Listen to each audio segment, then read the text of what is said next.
Morning guys. Kumusta kayo dyan? Sana okay lang kayo. Tagal tayong hindi nag-vlog guys. Wala kasi tayo vlog. Wala tayong content. Ngayon medyo nagkataon meron. Kaya tara pag-usapan natin.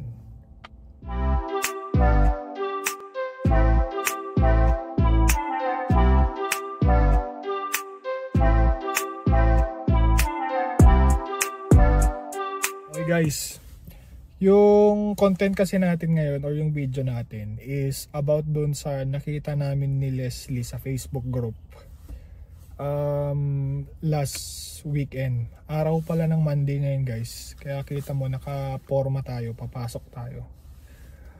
Yung nakita namin na topic or Facebook na post is karamihan daw ng mga PGWP or yung mga students na may postgraduate work permit. Siyempre, pag nagrantan ka ng permit na ganun, nag-a-apply ka, 'di ba? Okay. So, apply sila and then series of interview, pinapapunta sa office, naglalaan ng time, 'di ba? Siyempre, kailangan mo maglaan ng time para kunwaring nag-apply ka, may tumawag sa'yo, may kumontak sa'yo, talagang maglalaan ka ng time para doon guys. Ganun talaga. So yung iba, umaattend ng mga interviews, series of interviews, may mga, ewan ko kung may mga pinapagawa pa or something. At the end of the day guys, merong pag kunaring mga latter part of the interview, tatanungin kung anong status mo guys. So tatanungin nila kung citizen ka ba or permanent resident. So syempre PGWP, hindi, naka-permit pa ako. At ito ang validity ng permit ko. Syempre yun ang isasagot mo, 'di ba? Standard. Tapos biglang sasabihin, "Oh, we prefer citizens or permanent resident." So yun yung sagot nila.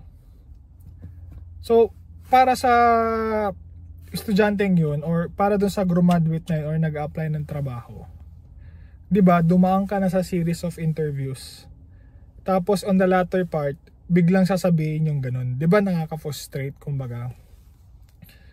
Ang sa akin lang, ba't di nila gawin is hindi ko alam kasi kung pwedeng ilagay nila sa mismong application or yung sa job posting na we prefer citizens or PR, kumbaga. Hindi ko sigurado guys. Kung bawal man, let's say sabihin mong bawal, discriminatory or something, ewan ko kung anong term ang tawag dun. Sana man lang doon sa initial interview sabihin na nila para hindi ka mag-waste ng time na umattend ng series of interviews, kumbaga. At ikaw na company, hindi ka rin mag-waste ng time para interviewin yung tao, kumbaga. So parehas kayong nag-waste ng time. Yun lang naman ang point ko doon, kumbaga. Pero kasi doon sa mga nag-a-apply ng work, kayo ang may kailangan kumbaga. Kayo ang may kailangan, kayo mag-adjust. Siyempre hindi naman sila, mas kailangan mo sila kasi kailangan mo ng trabaho, di ba? Lalo na kailangan mo ng specific tier or kailangan mo magkaroon ng trabaho kung may dala kang spouse para lang ma-renew yung spouse mo or kailangan mo ng fund. So ikaw ang mas may kailangan kumbaga. Pero syempre dumaan tayo dyan guys, dumaan tayo sa proseso na yan.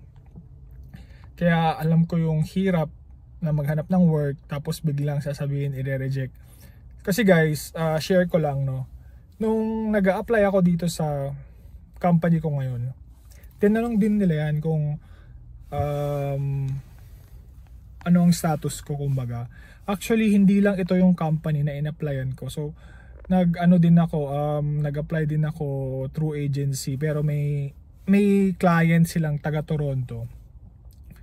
okay naman lahat, ganyan. Pero kasi baka nadali ako doon sa permit. So dito sa company ko ngayon, buti na lang kasi nagtatanong-tanong sila what's my status, ganyan. Like kasi hindi pa in-extend si Leslie noon. So nag-aaral pa lang si Leslie noon. So ang permit ko talaga is good for 2 years, guys. Good for 2 years kung saan yung permit ni Leslie na student.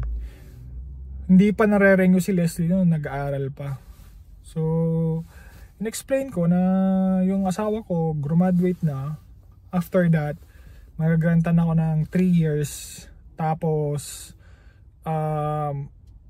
hopefully, sabi ko naman, hindi naman surely, hopefully makuha na namin yung permanent resident namin by that time na ma-expire na yung permit. So yun yung in-explain ko sa kanila. Ang maganda lang dito sa company namin, nung in-explain ko yung ganong scenario, na-gets nila agad. Kasi kailangan mo explain sa HR, guys. Yung mga HR kasi dito, ang ano nila is yung regulation na kabisado nila is within Canada. Hindi nila alam yung mga ganyan sa immigration, sa international student, sa temporary worker na katulad ko, katulad namin ni Leslie. Hindi sila masyadong familiar, guys. So kailangan mo explain sa kanila kung ano yung status mo. Kailangan malinaw at ano yung mangyayari, kumbaga. So in-explain ko, naintindihan naman nila. Ang maganda dito sa company namin, parang nagets nila, binigyan nila ng chance. Kasi parang ang hanap nila dito is siguro kung qualified ka nga talaga or gusto mo or kaya talaga itong taong to na gawin yung trabaho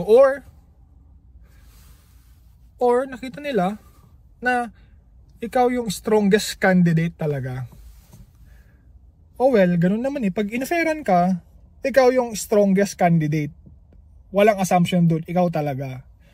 So, naintindihan nila yung ganun, guys. Pasok na tayo. Ay, mahangin, guys. So, doon sa mga nag-a-apply ng work, hindi naman siguro lahat ganun. Diba? Hindi naman siguro lahat ng employer ganun, guys. Tingin ko naman hindi naman lahat. May mga mangilan-ngilan na ganun talaga. Pero kung mag-apply ka siguro, makakahanap ka din ng employer para sa'yo. Katulad sa akin, katulad sa amin ni Leslie. At syempre, swertehan lang din, di ba? Hindi naman lahat ng employer ganun. Tingin ko, maraming ganun. Ulitin ko, guys, maraming ganun, pero hindi lahat. Apply lang, apply. Kasi alam kong mahirap ngayon ang mahangin. Mahirap ngayon mag-apply, guys. Mainit. Pero yung suot ko, forma din. Mahirap mag-apply, pero ganun talaga. Wala lang susuko, kumbaga. Uwi na tayo, guys. 5:30 na. Wala lang tao eh. Ako na lang natitira dito, guys. Pero yun nga, doon sa mga nag-a-apply sa trabaho, huwag kayong mawala ng pag-asa. Apply lang ng apply. Apply lang ng apply. Kaya nyo yan. Basta apply lang ng apply. Kumbaga, kaya susuko. Meron at meron kayong isa na, alam mo yun, na makakakuha din ka. Siguro apply ka 1,000. 1,000 application, guys. Baka meron 1, 2, 5. Maliit yung percentage, pero basta meron pa rin kaysa wala, di ba? Kaya huwag kayong magde-depress, huwag kayong susuko. Apply lang ng apply, 2,000, 3,000 application. Meron at meron sasagot dyan, guys. Nawala kayo. Meron at meron at minsan kino-consider nila yung mga international student. Na kahit international student ka, ano yan, okay lang sa kanila, hindi big deal. Kumbaga, meron lang talagang mga employer na maarte. Meron din namang hindi. Kaya may chance pa rin.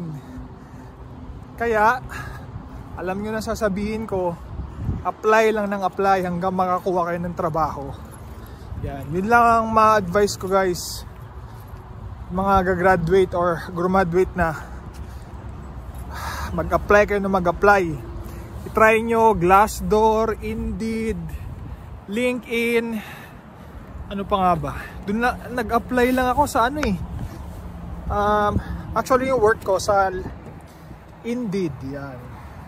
Pero sabi ni Leslie, mas maganda daw sa LinkedIn kasi doon mo makikita na may pera yung company pag nag-LinkedIn sila kasi mas mahal ang bayad.